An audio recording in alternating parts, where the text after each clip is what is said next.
from this place began the history of Mamluks in Iraq.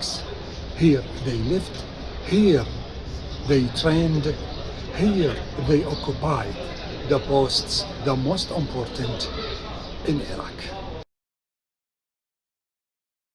The history of the Mamluks begins when the Ottoman governor Hassan Pasha formed Mamluk forces to counter the Janissary Corps. He purchased young boys in Central Asia, particularly in Georgia, as well as in Dagestan and other parts of the Caucasus, and brought them to Baghdad for training. This practice continued under his son Ahmed Pasha. However, after Ahmed's death, their number increased and they succeeded in imposing their will on the Ottoman state. They appointed one of their own, Suleiman Pasha Abu Layla, governor of Baghdad in 1749, this marking the beginning of Mamluk rule. The Mamluk Suleiman Pasha seized power following a violent Janissary uprising in Baghdad. They bombarded the Ottoman palace with a hail of bombs and the unrest lasted 3 days. This forced the Ottoman Wali, appointed by the Supreme Porte, to flee Baghdad. The Ottoman state was then compelled to accept Suleiman Pasha as his successor,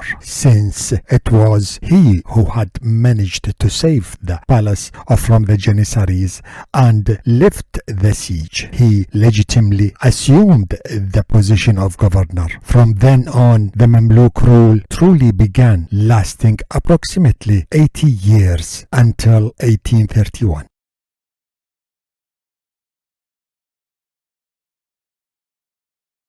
The integration and expansion of the Mamluks within Iraqi society was not sudden, but a gradual process through the 18th century, particularly since the reign of Suleiman Abu Layla. They were well prepared to occupy key positions within the state, both military and administrative. When Suleiman Pasha Abu Layla came to power, he began to rely on the Mamluks to manage the state, allowing them to hold important positions. This resulted in a near monopoly of administrative and military functions. The Mamluks appointed other Mamluks to various roles, including in the army, administration, judiciary, tax collection, and security. In this way, the Mamluks became a ruling class, controlling the institutions of the state. They integrated into Iraqi society through marriage and shared life, becoming Iraqis and gaining the support of the population. Their rule was characterized by relative independence from the Ottoman state. Despite paying taxes to the Sultan, they were successful in their administration, fostering economic expansion and infrastructure development, encouraging foreign trade, particularly with the Gulf and India, developing cities and establishing security along trade routes. All of this transformed them from outsiders into a ruling elite fully integrated into Iraqi society.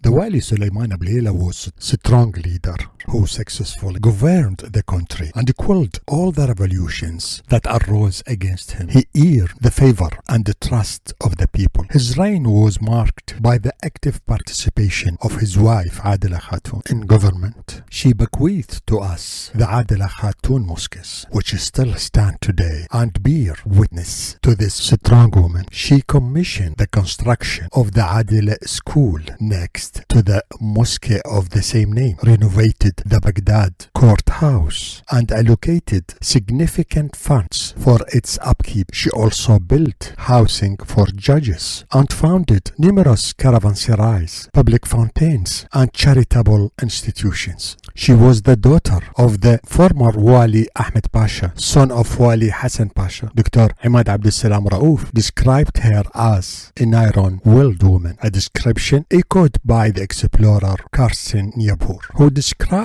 Adila Khatun as a woman who truly wielded power. She even demanded that the Wali not take another wife. a condition he respected until his death, despite having no children. We also mention Nabu Khatun, who distributed drinking water through her station, built in 1820 during the reign of her son-in-law, the Ottoman Wali of Baghdad, Dawood Pasha. In Al Midan district, we also mention the water supply provided by Nafi'a Khatun in Diyala Governorate, as well as by many other women of that era. We also remember Aisha Khatun, daughter of Mustafa Pasha, Wali of Baghdad and wife of the Ottoman Wali Hassan Pasha al-Jadid. Her son Ahmed Pasha was the second Wali. Even today, we sing a song about her, passed down since the Mamluk period. The lyrics say, the sun shines on Aisha's grave. Aisha, the Pasha's daughter, playing with her toy. Her grave was the first thing the sun touched after the rain, and it now lies in the Sheikh Ma'ruf cemetery beneath the dome of Zumrad Khatun. وطلعت الشماسة على قبر عيشة، عيشة بنت الباشا تلعب بالخرخاشة.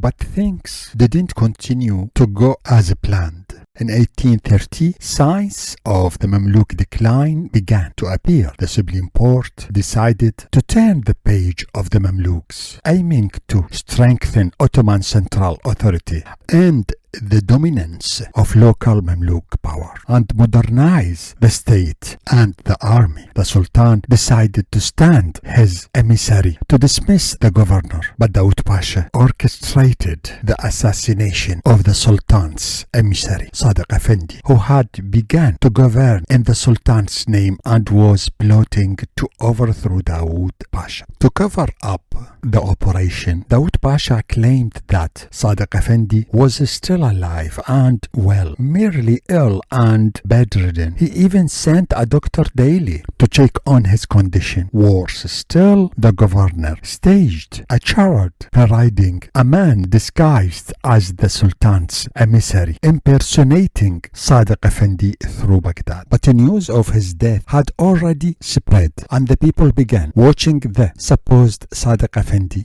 enjoying this dark comedy. The performance was entertaining, but the consequences were disastrous. Fear of imminent war gripped them, and they rushed to buy food, the price of which had skyrocketed. The Sultan, meanwhile, wasted no time in preparing a massive campaign against Baghdad in retaliation.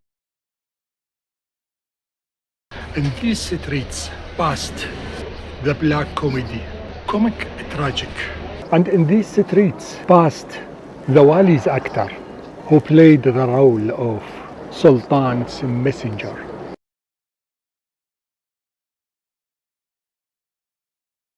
As the saying goes, misfortunes never come singly. This year, calamities befell Baghdad, and the Mamluks. Iraq was struck by the plague, accompanied by a devastating flood. Sources confirm that without the plague and the flood, Ottoman forces would not have been able to breach the walls of Baghdad, and the Mamluk state would not have collapsed. Dawood Pasha commanded a large Mamluk army supported by a force of 10,000 seasoned Janissaries. The British Orientalist Anthony Groves recounts this epidemic, having lost his wife and then his daughter, who was born in Baghdad. He notes that death had become so commonplace that people buried their loved ones without a second thought, until finally people began to collapse in the streets with no one burying them. Among those who lived through these events were the English writer James Woolsted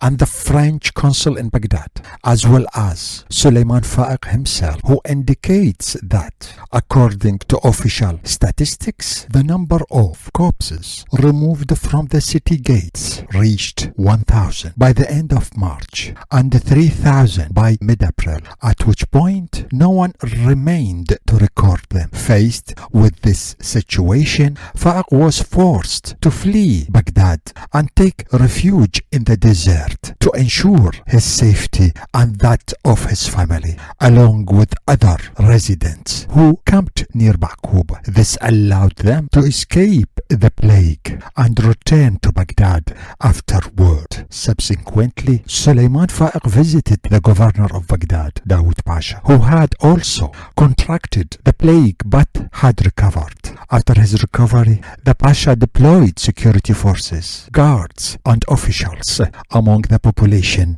and set about piercing thieves and bandits. Al-Wardi reports that many people confined themselves to their homes, not venturing out, as many had prepared themselves by stockpiling supplies. The rest of the population resigned themselves to their fate, and the plague began to decimate them, until it was said that the number of deaths in a single day eventually reached 9,000, and some sources even mention 10,000 per day. Following this, Dawood Pasha ordered soldiers to clean up Baghdad and allocated funds for the transport of each body. Thousands of corpses were thrown into the Tigris River without shrouds or preparation, and many bodies were left in houses, markets and streets, making the air unbearable with the stench.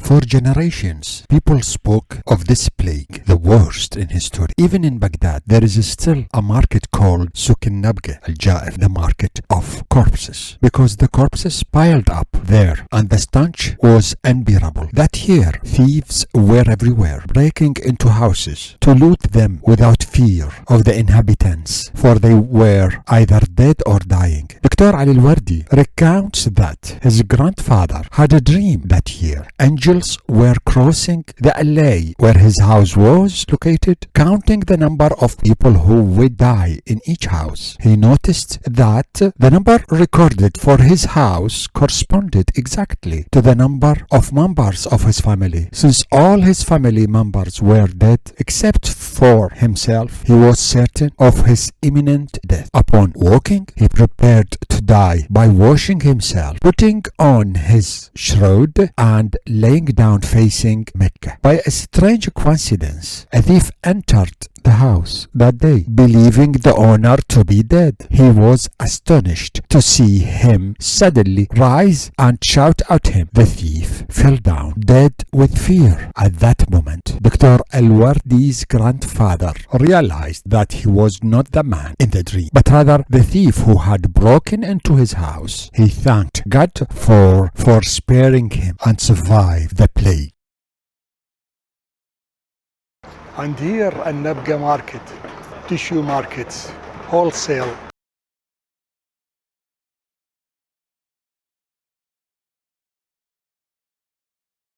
Among the friendships immortalized by history is that between Dawood Pasha, the last Mamluk Wali, and Talib al-Kahiyeh, purchased from the market in Tbilisi, Georgia. Talib and Dawood were brought together to Baghdad. They rose through the ranks and were educated in Baghdad by their master, Wali Suleiman the Great, al-Kabir. They learned to read and write as well as military and civil arts until Talib attained the rank of al-Kahiyeh. In 1816, Dawood Pasha became Wali, governor of Baghdad, and Talib experienced a meteoric rise. His status and prestige increased considerably, and he attained important positions. In 1818, Dawood Pasha appointed him Khaznadar, director of the treasury or finance. Renowned for his honesty and knowledge, he was a skilled and cultured accountant and the the wealthy and the prominent citizens entrusted him with their finances. He held the position of Mahrdar, keeper of the governor's seal. In 1822, he became Talib Ketkhada to Dawood Pasha, meaning deputy governor, and was this known as the second wali. In 1831, the plague spread everywhere, even affecting Dawood Pasha. Suleiman Faiq asked his father to leave Baghdad and return when the situation improved, but his father refused, telling his son, "You and your family can leave, but I cannot abandon my friend Dawood." Suleiman was unable to convince his father and left with his family, while Talib al-Kahya remained and died of the plague. He was buried in the mosque he had built next to his house. This family played an important role in community life among many families whose origins trace back to the Mamluks. His son, Suleiman Faiq, was a renowned historian and a prominent figure in Baghdad. His grandsons included Marshal Mahmud Shaukat Pasha, who became Grand Vizier, Prime Minister of the Ottoman Empire in 1912, and his brother Hikmat Suleiman Pasha, who was Prime Minister of Iraq in 1936. In this small mosque rests Talib al-Kahya beside his house. In this district, gathering many personalities working in the palace, and the place is close to the palace.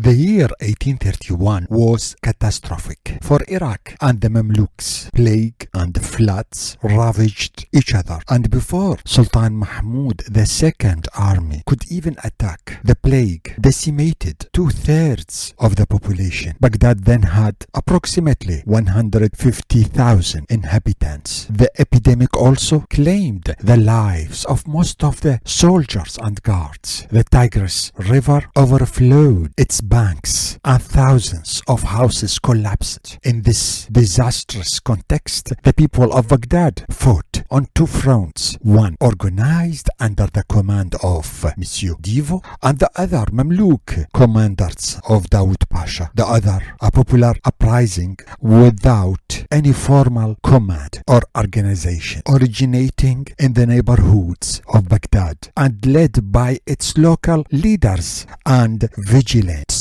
By September of that year, the siege of Baghdad had become unbearable. Ali Rida Pasha's propagandists were very active among the city's inhabitants, urging them to obey the Sultan and not the Mamluks. On the night of September 14, the Ottoman army managed to enter the city through the Bab al-Sharqi gate, occupying Baghdad entirely. Dr. Ali al-Wardi mentioned a French officer named Divo, then commander of the army, a former officer in the French army under Napoleon. He was tasked with training the Iraqi army in modern weaponry, mobilization, and organization. 60 years old, he sported a thick, wide mustache and bushy eyebrows. He wore a French military uniform, the buttons of his jacket adorned with the imperial crown and the initials of Napoleon Bonaparte. He wore a small military cap that fell over his left ear. He also helped Dawood Pasha acquire an arms factory and bring in technicians to manage it, as well as establish a textile mill. The fighting continued for several days after the city had been besieged for about 2 weeks. In the heart of the battle, Commander Divo disappeared. I searched for him in books, but I found no one who had mentioned his fate. Everyone who spoke of him did so before the battle. Afterward, no one knows. It seems he perished in combat, or perhaps he died fighting. Sometimes it's beautiful to fight a battle that is lost from the start. As Cyrano de Bergerac says at the end of the play, "What are you saying? It's useless?" I know, but one doesn't fight in the hope of success. No, it is far more beautiful when it is useless. Perhaps this was the end he had dreamed of. Perhaps this was the final battle he was looking for. Perhaps.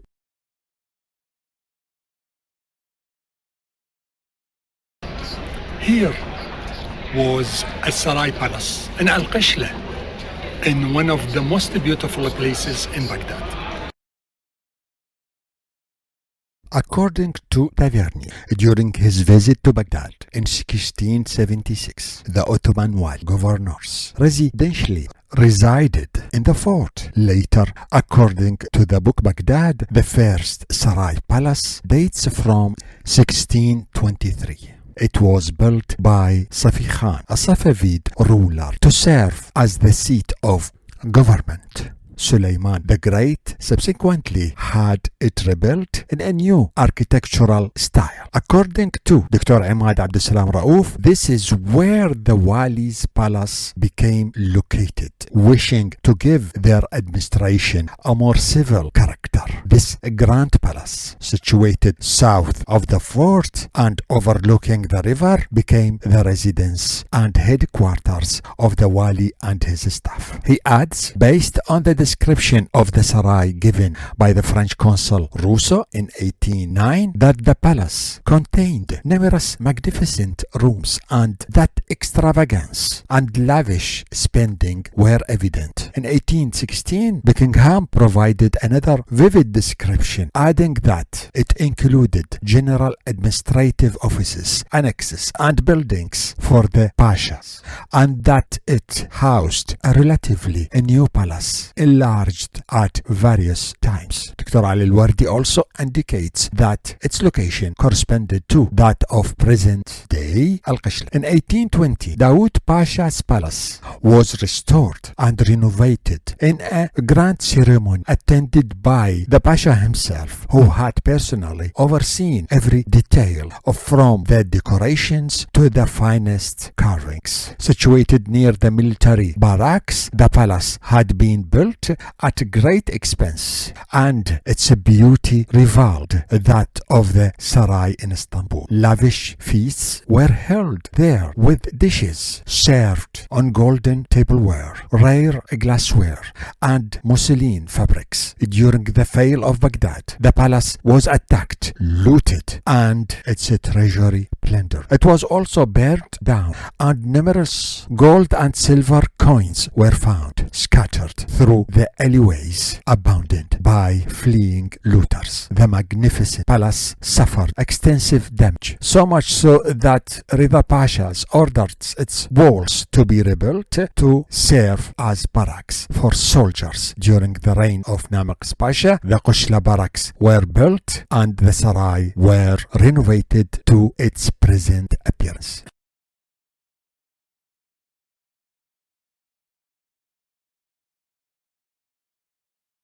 After the Sultan's army entered Baghdad, Dawood Pasha fled his palace, taking refuge from house to house until his capture and transfer to Istanbul. Following Dawood Pasha's fall, Mamluk power in Iraq began to decline. After consolidating his hold on Baghdad and establishing security, Ali Pasha Rida devised a meticulous plan to eliminate the Mamluks. He feigned favor with them and entrusted some of them with important positions. One day, Ali Pasha Rida summoned the Mamluks along with a group of Baghdad notables and scholars to a meeting under the pretext of attending the reading Farman of the decree that had just arrived from the Supreme Court. The Sarai was filled with armed soldiers stationed on its rooftops, balconies, and arcades. After drinking coffee and smoke shisha, and even before the decree was